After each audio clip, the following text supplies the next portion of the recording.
exactly all of it, in fact. Women provide almost none of it.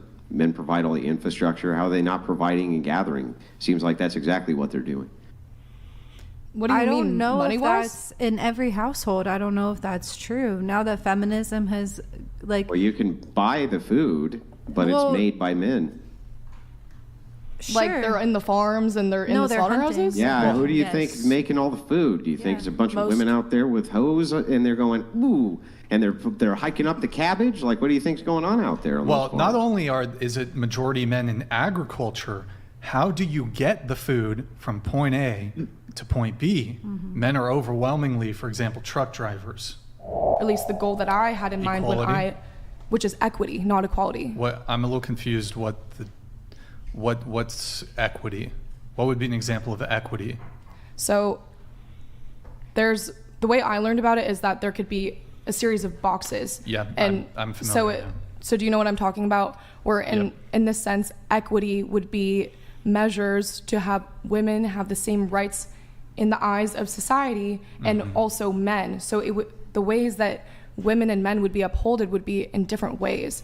I'm saying that this view of feminism that women need to somehow now have it better off than men, or that some women would say that women continue to have it worse than men, would be in this guise that it's a comparative structure. What I'm saying is that the whole idea of comparison is pitting the sides against each other. It's not about that. It's about seeing each other for what we really need. Can I just interject and just ask one quick clarifying question? Assume for a second the draft tomorrow was expanded to women and you were drafted. Would you go? I don't want to fight in a war, and I'm not saying that men want to fight in a war either. I know that there was a whole lot. Yeah, I know, but would you go? Would I go fight in a war? Yeah. No, You were I don't think drafted. I would be very good in combat. I also don't want to die, selfishly. Did you have a follow-up, Andrew, or I have some? No, Oh, okay. I just wanted to get that clarified real quick. Okay. Well, I mean, when it comes to this whole military conscription thing, what would be the feminist equity perspective on the current state of things when it comes to equity and the fact that men are only subject to military conscription?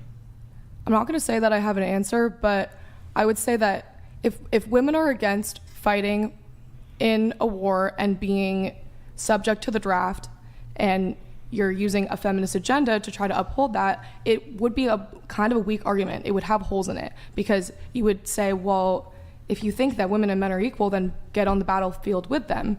But I think that men also love to uphold the idea that part of the gender expectations that are held upon them is that they are the protectors and they are physically stronger.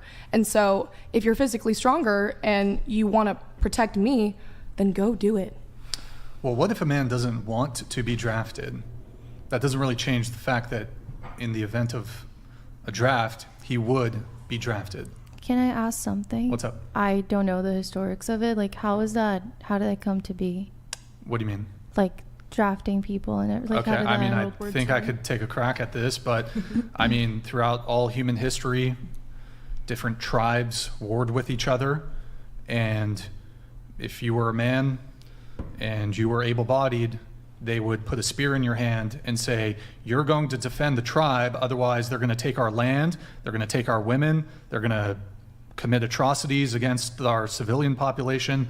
So I would imagine it just goes way back into human history of there's warring tribes, there's different... Well, I would actually even go a step further and just grant, I think, what you're angling at, which is, I think the patriarchy brought us the draft. Yeah, exactly. That it was a system of patriarchy which brought us the draft here in the United States. Do you guys disagree with that, or was that kind of where you were going with that? No, that's so valid. Yeah, totally, right? So I got to ask you a question. How in the world could we ever repeal any of these things which the patriarchy have imposed upon us without appealing again to another patriarchy to do so? You can't. You can't. Another patriarchy. Which means that grid one is correct and patriarchy is inevitable. What's your other version of a different patriarchy? Like a matriarchy? what could you appeal to, which was not a patriarchy and would not become a patriarchy by necessity in order to overthrow a patriarchy? I've never been here to necessarily overthrow the patriarchy. I think that's kind of a combative way of looking at the whole situation. And I've seen models of a matriarchy Well, that I don't think so. present. So, for instance, let's say you passed laws. You would say that you would pass laws in order to get rid of this nefarious patriarchy, right? I didn't say that. Okay, but I don't understand then. How would you replace a patriarchy? You keep saying I want to replace the patriarchy. I never said that I wanted to replace the patriarchy. Okay, so then can you answer my question of how you would be able to replace a patriarchy, even if you don't want to, absent appealing to a patriarchy? I don't think that I necessarily have the answer to that question. Yeah, because nobody has an answer to that question, because you necessarily will always create a new patriarchy no matter what. You have to appeal to the thing which you're trying to dismantle in order to dismantle the thing. That's why it's cyclical. It can't ever really work. So you're saying that men are systematically superior to women? In the domain of force application, yes. And, They are yeah, 100% superior to women in every single way almost when it comes to force application. For you, like strength.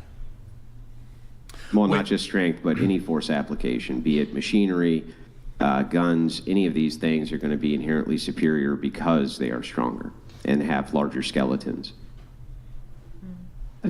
Wait, I did want to go. Oh, go ahead, Andrew. So essentially, I'm just saying that the reason that this, to me, has always been circular logic is because I cannot ever seem to get an answer of how you would dismantle a patriarchy without appealing to a patriarchy, thus creating a new patriarchy in order to dismantle the old one. What are your thoughts on a matriarchy? I'm just curious. They're non-existent. They can't actually exist because of this force applicator. You know, a theoretical matriarchy. They can't even theoretically exist, I don't think, because of the force applicator. So as long as there's men in the society, they're always going to have the monopoly on force application. Because that's true, I don't think a matriarchy is actually logically possible unless you were in some like really lopsided situation, like I don't know, you had 10,000 women and like 100 men. I think that might be possible, but even then, I'm not sure. I'm not even sure then. So, but I don't think it's logically possible inside of general societies to have matriarchal systems. Do you think that I lost my train of thought, but you think that a matriarchy in theory just wouldn't work because women, like in order for a society to operate on a functional basis, you would need strong force operation to be Yeah, you have to have there? force applicators in order to enforce the law of the land. So in other words, if there's a criminal and you want him punished, there has to be big, burly, strong guys who take his ass to court and throw him in prison and guard him at night. And there has to be big, strong men around to guard you at night with guns from other men who might hurt you. So yeah, absent the force applicator, I don't see how it could ever work. I can see what you're saying. Here, I got one question. I didn't really get like a straight answer on this. So what would be the equitable thing when it comes to the current state of the military, the draft? I don't have a strong answer. I would say that in the guise of the patriarchy, men, if they are in fact the superior force and they are viewed in their gender but roles from the feminist worldview. From the feminist 'Cause worldview. You said it was about equity. So. Oh, if I were to propose something to unoppress the men? No, let's assume that a draft is required. Like you can't get rid of a draft. There is a draft, yeah. Like the United States has a draft. Right. So, I mean, I don't know if I'm oversimplifying this, but I mean, the immediate answer that comes to my mind is you would simply equalize the draft. Women and men are subject to military conscription. Right, that would be the automatic answer, would be that both men and women would be subject to being in the army. But under your whole thing with feminism being for equity, would that be equitable for both men and women to be subject to military conscription?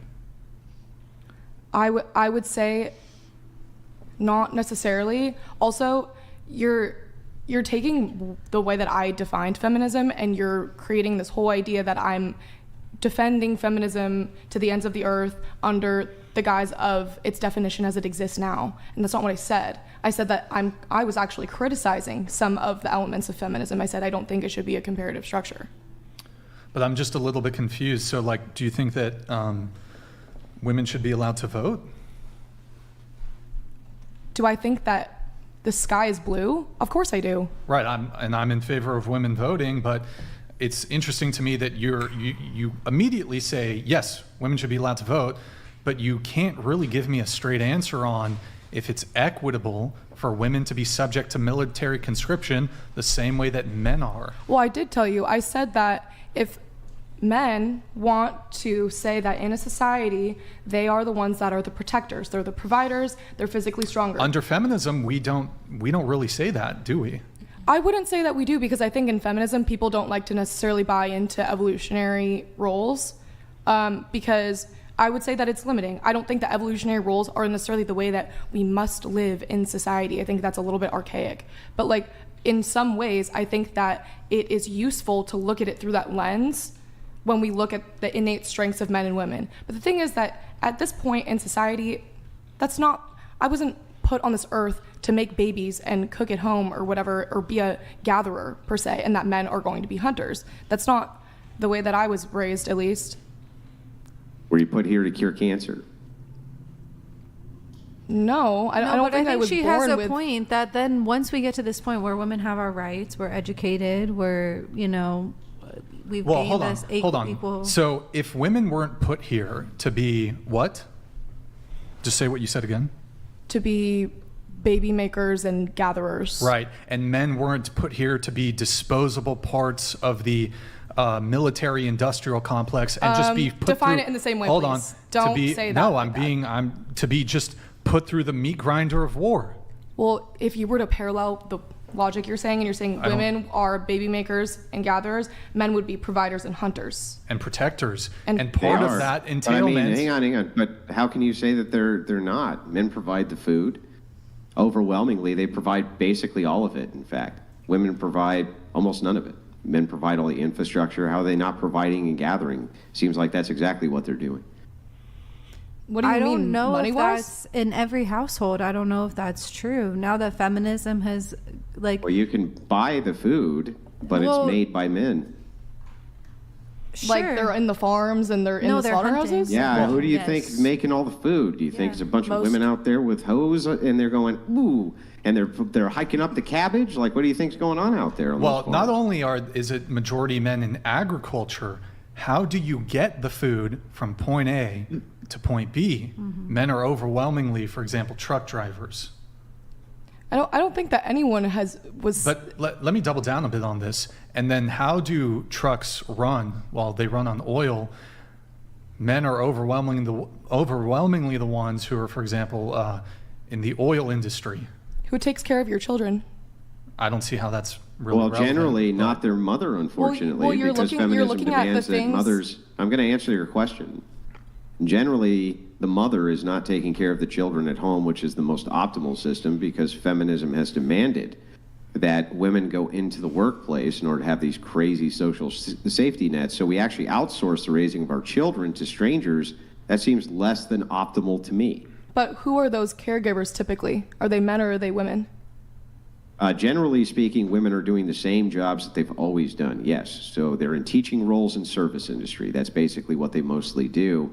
And I don't even see why there's necessarily a problem with that. It's fine for your child, I guess, to go to school in kindergarten, have a kindergarten teacher, but I think that outsourcing your child care for the purpose of you going to work is a less than optimal system. That seems to be something which is far more oppressive to women than any of these systems that you've cited.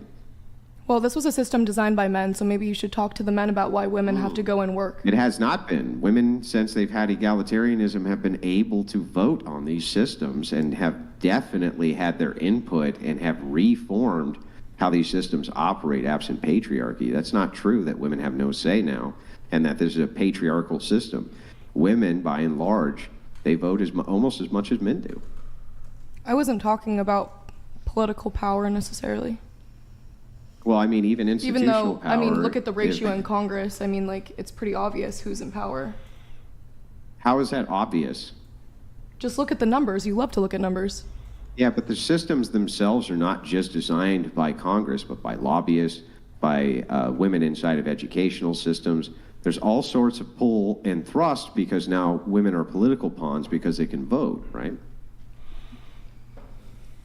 Sure, I guess you could say that. I wouldn't reduce women down to political pawns. But well, I mean, but your overlords in Congress would, wouldn't they? They would, wouldn't they? Yeah, they would. They would. Yeah. So that's how they are viewed, men and women, as just being a demographic of voting pawns. Are men political pawns in the same way, yet they have to go into the draft?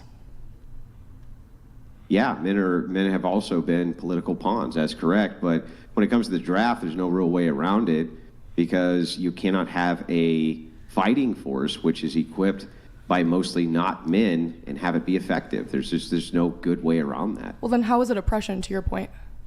What do you mean? Well, it would be oppression because there's no additional privilege that comes with the expectation, whereas in the reverse, that would never be the case. What sort of privilege do you think that women would have absent an expectation? I'd love to know what it is. Can you give me an example? Yeah, like men have to go and get drafted and go fight in wars. Women do not. What is the privilege that men get for having that responsibility? What's the privilege that women get for bearing the children, getting to stay at home?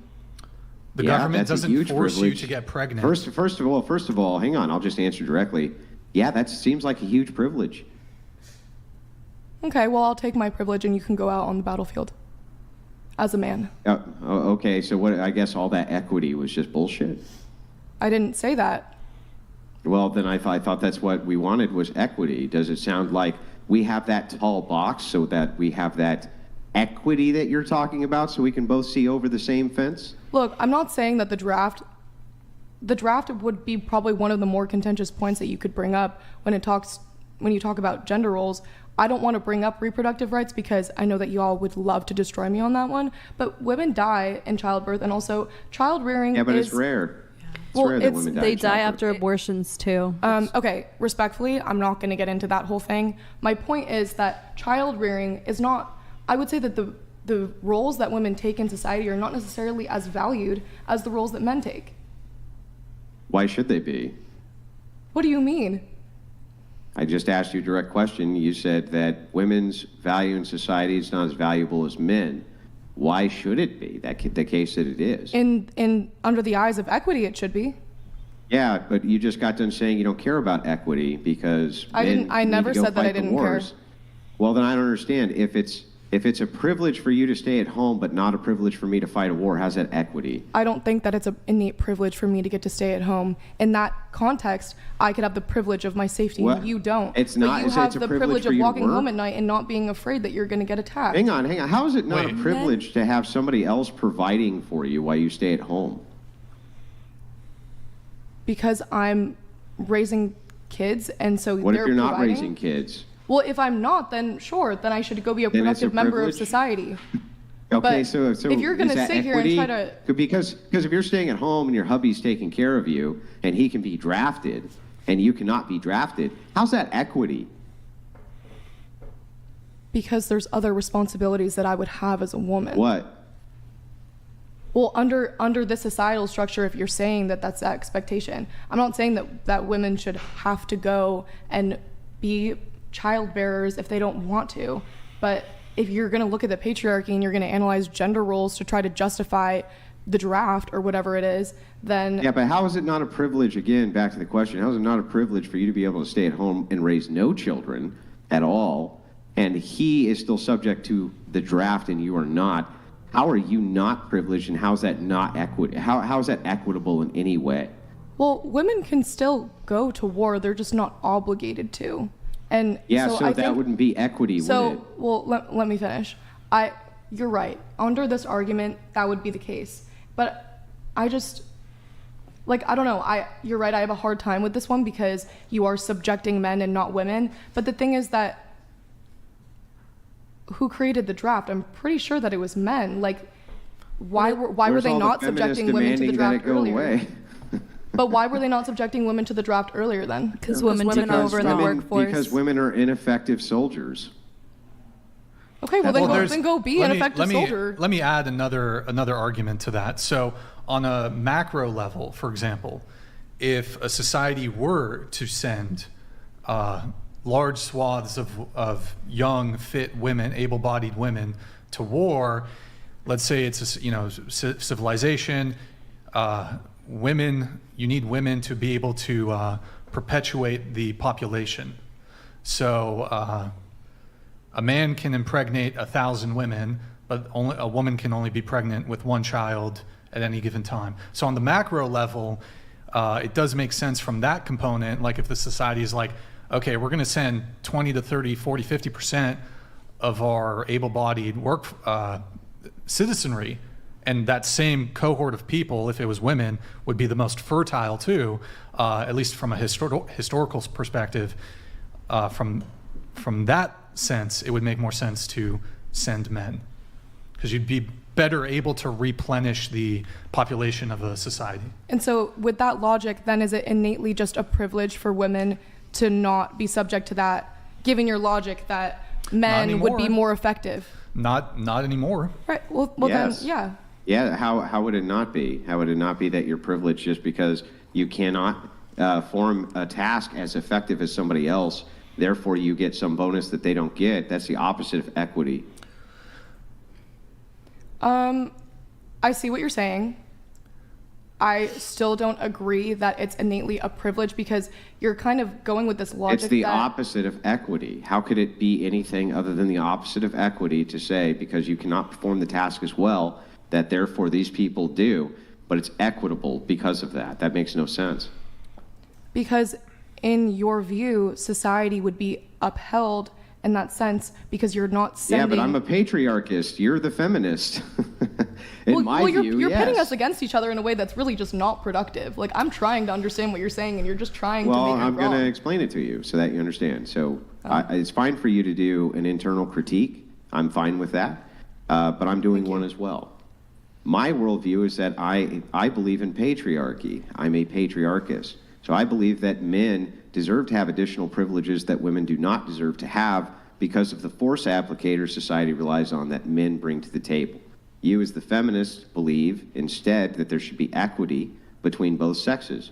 That's fine. You can say that you believe that there should be equity, but when I show you a significant problem where equity really can't exist, you just kind of shrug it off, and I don't really understand that. Well, so you think that, and I really hate the idea that we're going to pigeonhole women to just being childbearers. I think they contribute a lot more to society who else than can just do that. it? You're right. What else? Wait. They can't produce anything more valuable than children. Well, yeah, so if you want to talk about the things that are really special to women, really special to men, then you could boil it down to that if you want to simplify it. But I think that this idea that women get the privilege of safety, but also there's a variety of tasks that would be required of them if they were to be raising children. Yeah, and but so the government does not compel any given woman to have children. You could go through your entire life and just choose to never have children. That's actually not true, depending on the state you live in. What states force you? There's a lot of states that you're talking about abortion. She's saying that there's states that won't allow you to abort. If she got that that's true, but no, the states did not force you to open your legs. I just think that it's funny that the way you're looking at brute force or what is it called, force application, and men sacrificing their lives and their safety to go to war, but you're not viewing women's role in the same way. You're not looking at it that men get the privilege to not be responsible for children and the upkeep of the nuclear family. How do they get the privilege of not being responsible? If you have a child tomorrow with a man, he's going to be responsible. War. Because you would be providing. Hang on. I'm going to explain so that you understand, because I'll look at it through your worldview. Tomorrow, if you got pregnant in a state where abortion was legal, does a man have any say at all on whether or not you abort? In California, no. No, he does not. So if you have a child, that is 100% your choice, absent him, but he is still responsible based on your choice for rearing the child or not rearing the child. So even if you choose to have the kid, he still has to pay child support. Nobody's letting him off the hook. That does sound like it's equity because it's based on your choice. In this case, this is compelled. This is not based on choice. So if that is true and you do not have that, I do not understand how that could be equitable.